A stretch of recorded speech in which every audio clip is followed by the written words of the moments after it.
Allez, on y va. On va parler d'une histoire qu'on croit tous connaître, celle des origines de l'Union européenne. Mais voilà, un livre récent vient jeter un énorme pavé dans la mare.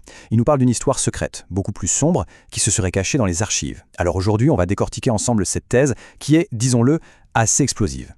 Bon, alors, voilà le cœur du problème. D'un côté, on a l'histoire officielle, celle qu'on entend partout. L'Europe, c'était une super idée à la base, un projet pour la paix, la prospérité, mais qui aurait mal tourné en cours de route. Et de l'autre côté, la thèse du livre, qui est un véritable choc. Ce qu'on vit aujourd'hui, ce ne serait pas du tout un accident. Non, ce serait le résultat d'un plan. Un plan qui aurait été suivi à la lettre depuis le début. Et là, l'auteur ne prend pas de pincettes, le mot « complot » est lâché. L'idée, c'est que ce plan pour une Europe fédérale, une Europe conçue pour grignoter petit à petit la souveraineté des nations, eh bien, il aurait été mis en marche dès 1950. Ce ne serait donc pas une dérive, pas une erreur de parcours, non, c'était voulu, c'était le projet. Alors, le grand nom qu'on associe à tout ça, bien sûr, c'est Jean Monnet. On le présente souvent comme le père de l'Europe, le visionnaire, celui qui rêvait d'une Europe fédérale et qui a su s'entourer. Mais, et c'est là que ça devient intéressant, selon cette source, Monnet était un politique, pas un juriste. Il avait l'idée, la vision, mais il lui manquait l'architecte pour construire les fondations légales de son projet. Ce qui nous amène à la grande question. Si Monnet est le visionnaire, qui est le bâtisseur ? Qui est le génie juridique qui a transformé cette vision politique en une machine légale ? Qui a réellement posé les briques de ce qui est aujourd'hui l'Union européenne ? Et la réponse, d'après le livre, est fascinante. Ce n'était pas un grand nom de la politique, pas quelqu'un qu'on voit sur les photos officielles. Non, c'était un fonctionnaire, un juriste, un véritable homme de l'ombre qui a travaillé en coulisses, loin, très loin des projecteurs. Et cet homme, le voici, Maurice Lagrange. Selon la thèse développée, c'est lui l'architecte. C'est lui qui a pris le rêve de Monnet et en a fait une réalité juridique, une réalité contraignante.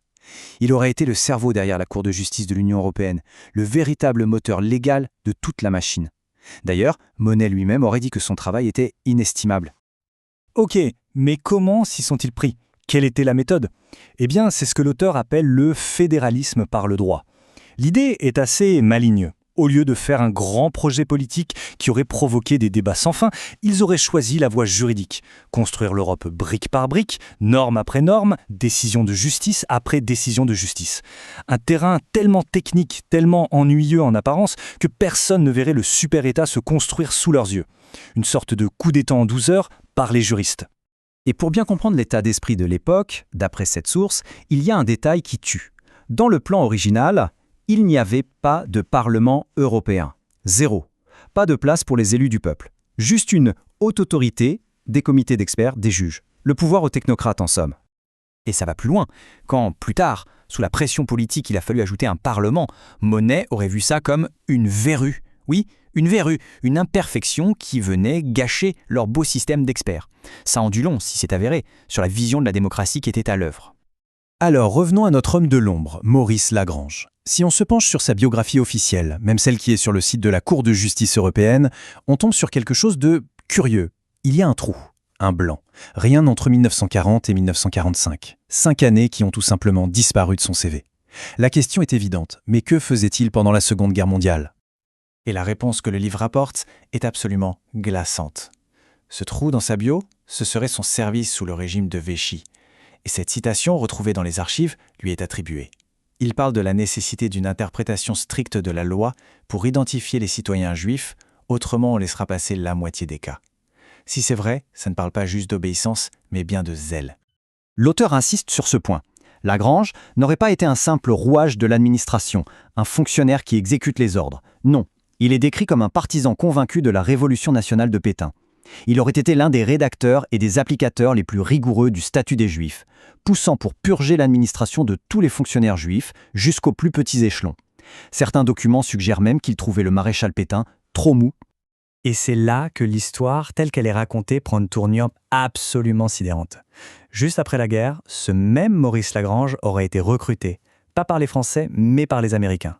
Et pour faire quoi ? Pour dénazifier l'administration allemande. Oui, l'homme qui aurait appliqué avec zèle les lois de Vichy, chargé de nettoyer l'Allemagne des nazis. C'est après cette mission qu'il sera appelé par Jean Monnet pour construire l'Europe. Forcément, un plan d'une telle ampleur ne pouvait pas se dérouler sans rencontrer d'obstacles. Et l'obstacle principal, le grain de sable dans l'engrenage, avait un nom. Charles de Gaulle. Selon le livre, de Gaulle aurait été l'un des seuls, si ce n'est le seul homme politique de l'époque, à avoir compris exactement ce que les juristes étaient en train de faire, et il a décidé de les combattre. Et son coup de maître, son acte de résistance le plus célèbre, c'est la politique de la chaise vide en 1965. En gros, face à un nouveau projet qui visait à donner encore plus de pouvoir à Bruxelles, de Gaulle a dit « stop ». Il a rappelé tous les fonctionnaires français. Du jour au lendemain, la chaise de la France était vide à Bruxelles. Plus personne. Le système était complètement bloqué, un coup de force politique pour tenter de casser la machine fédéraliste. Et la réaction des juristes face à ça, telle que rapportée dans le livre, est très révélatrice. En privé, leur attitude aurait été « laisser-le faire sa crise ». Ils n'auraient pas paniqué. Pour eux, de Gaulle, c'était un homme politique. Il était de passage. Leur phrase, c'était « il partira, mais nous resterons ». Leur pouvoir à eux n'était pas politique, il était inscrit dans les traités, dans la structure juridique. Ils jouaient la montre, convaincus que le temps était de leur côté. Et on en arrive à aujourd'hui. L'auteur fait un lien direct entre ce plan des années 50 et la situation actuelle. La fameuse bureaucratie de Bruxelles, ce serait l'héritage du gouvernement des experts. Le sentiment de perte de souveraineté nationale, l'aboutissement du pouvoir donné aux juges plutôt qu'aux électeurs. Les réglementations sans fin, comme celles que dénoncent les agriculteurs, la conséquence logique d'un système fédéral basé sur les normes. Bref, tout ce qu'on critique aujourd'hui ne serait pas un bug, mais bien la fonctionnalité première du système.